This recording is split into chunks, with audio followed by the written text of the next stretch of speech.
Breaking news Telangana cabinet భేటీకి సంబంధించిన breaking news చూస్తున్నాం. ఇవాళ తెలంగాణ కేబినెట్ భేటీ కాబోతోంది.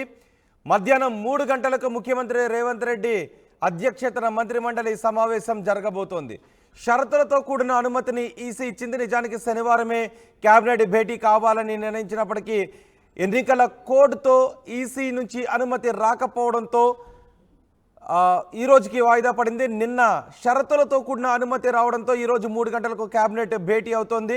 అత్యవసర విషయాలపై మాత్రమే చర్చించాలి అనే నిబంధనను విధించారు. ఉమ్మడి రాజధాని రుణమాఫీపై ఎలాంటి చర్చ చేయొద్దని ఈసీ ఆదేశాలు జారీ చేసింది. ఎన్నికల విధుల్లో ఉన్న అధికారులను కూడా పిలవద్దు అని కొత్త నిబంధన విధించింది. దీంతో కొత్త ఎజెండాతో మంత్రివర్గం సమావేశం కాబోతోంది. కొత్త ఎజెండా ఏంటి? ఈ విషయంపై మా ప్రతినిధి మధుతో అయితే ఈ మంత్రిమండలి సమావేశం అజెండా ఏంటి? ఎగ్జాక్ట్లీ రాష్ట్ర ప్రభుత్వ ఏర్పాటు తర్వాత మొదటి నుంచి రైతాంగం పైన ఎక్కువ దృష్టి పెట్టింది, తర్వాత మహిళల పైన దృష్టి పెట్టారు. సో కాబట్టి ఈ ఎజెండా అంతా కూడా రైతుల ఎజెండాగానే ఈ కేబినెట్ ఎజెండా ఉండనుంది.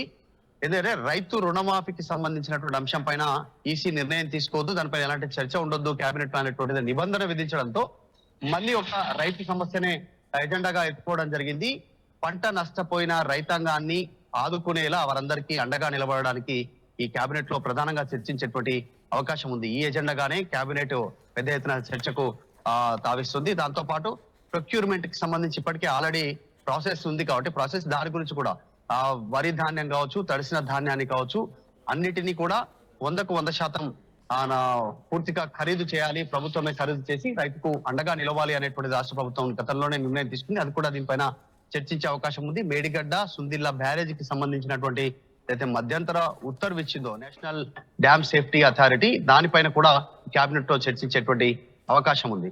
తర్వాత స్కూల్స్, కాలేజీలు ఓపెన్ అయ్యేటువంటి సిచ్యువేషన్ ఉంది కాబట్టి తక్కువ సమయం ఉంది. జూన్ లో స్కూల్స్ ఓపెన్ కానున్న నేపథ్యంలో బుక్స్, తర్వాత యూనిఫామ్స్, దానికి కావాల్సిన మౌలిక సదుపాయాలు, దానికి సంబంధించిన ప్రాసెస్ పైన ఈ కేబినెట్ లో చర్చించడానికి రాష్ట్ర ప్రభుత్వం నిర్ణయం తీసుకుంది. ఈ కేబినెట్ లో కేవలం అత్యవసరమైనటువంటి విషయాలపైన దృష్టి పెట్టాలని చెప్పింది. ఎవరైతే ఎన్నికల విధుల్లో పాల్గొంటున్న అధికారులను ఈ కేబినెట్ కి దూరంగా ఉంచాలనేటువంటిది కూడా రాష్ట్ర కేబినెట్ కి ఈసీ చాలా స్పష్టంగా లేఖ రూపంలో చాలా స్పష్టతను ఇచ్చేటువంటి ప్రయత్నం చేసింది. కానీ ఉమ్మడి ఆంధ్రప్రదేశ్ సంబంధించినటువంటి విభజన సమస్యల పైన, తర్వాత ఉమ్మడి రాజధాని పైన, తర్వాత గత ప్రభుత్వానికి కేటాయించి పక్క రాష్ట్రానికి కేటాయించినటువంటి బిల్డింగ్స్ పైన, భూముల పైన, వివిధ సదుపాయాల పైన నిర్ణయం తీసుకోవద్దు కేబినెట్ లో, కనీసం చర్చ కూడా చేయదు అనేటువంటిది. తర్వాత 2 లక్షల రైతుల రుణమాఫీకి సంబంధించి చర్చ చేయదు అనేటువంటిది కండిషన్స్ ఎన్నికల కమిషన్ రాష్ట్ర ప్రభుత్వానికి నివేదించింది. సో ఎటకేలకైతే రాష్ట్ర ప్రభుత్వం ఈ రోజు మధ్యాహ్నం 3 గంటలకు సెక్రటేరియట్ లో పలు కీలకమైనటువంటి అంశాలతో భేటీ కానున్నారు. అంటే అత్యవసర విషయాలపై మాత్రమే చర్చించండి అని చెప్పిన నేపథ్యంలో ఆ అత్యవసర విషయాలు ఏమై ఉండే అవకాశం ఉంటుంది?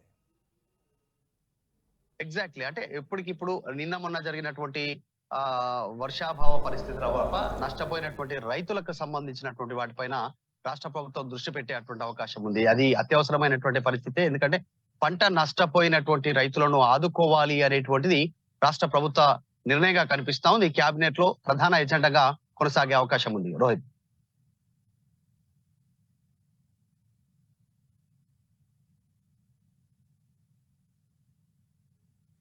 చేతన మంత్రిమండలి సమావేశం కాబోతోంది.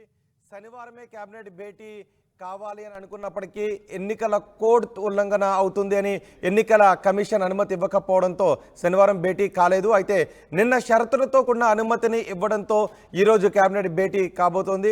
ఈరోజు 3 గంటలకు షరతులతో కూడిన అనుమతిని ఇవ్వడంతో 3 గంటలకు కేబినెట్ సమావేశం కాబోతుంది.